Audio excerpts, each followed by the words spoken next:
Takže ahoj, já bych chtěl vám ukázat Minecraft server.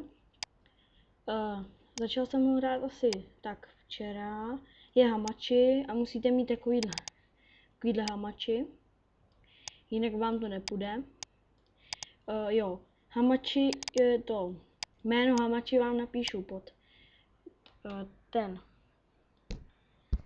pod video na YouTube a heslo taky a IP serveru to tež.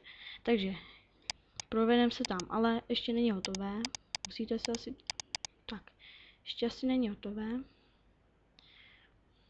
Nevím, jestli se mi to bude sekat. Čím video po druhý.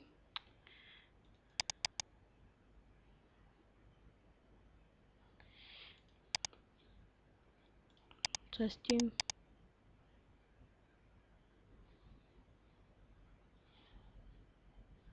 Tak. Jsme tam. Já to zvětším. Teď se to načítá, koukne jenom kolik pár. Tak, vás provedu. No, zatím jsme na tom nezapracovali moc. Zatím je to tak malinko. Už jsme si dělali vesnici, ale řekli jsme si, že budeme dělat novou. Ta byla nějaká divná. Tak. Tady máme jenom takový zdi, hezký, velký.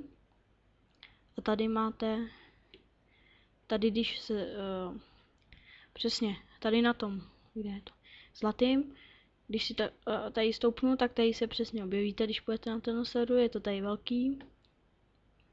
Tak. Půjdeme to.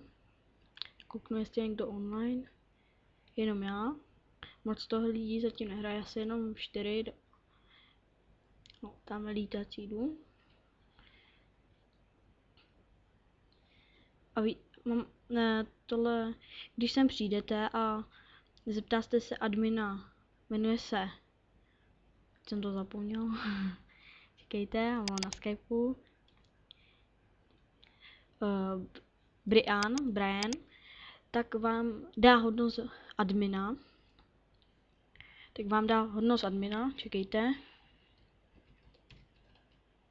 takhle, tak vám dá hodnost admina.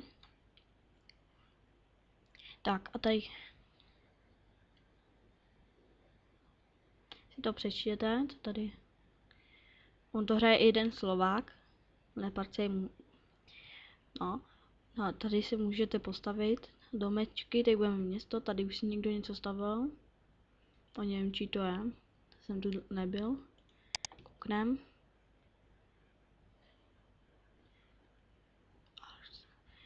Tak. Teď jdem. No a to je asi všechno, protože tady nic jiného nemáme. Budeme za to pracovat zatím. Tak, si příště se uvidíme. Jo. A já jsem Vankáč. A když pak vám napíšu ještě příkazy. Čekejte. Vám napíšu příkazy a dáte vždycky lomítko. Takhle lomítko a i. A tam zatím zapíšete třeba 5 a kolik toho chcete, třeba 64. A vidíte, dostal jsem dřevo. Tak. To asi ode mě všechno. Tak příště se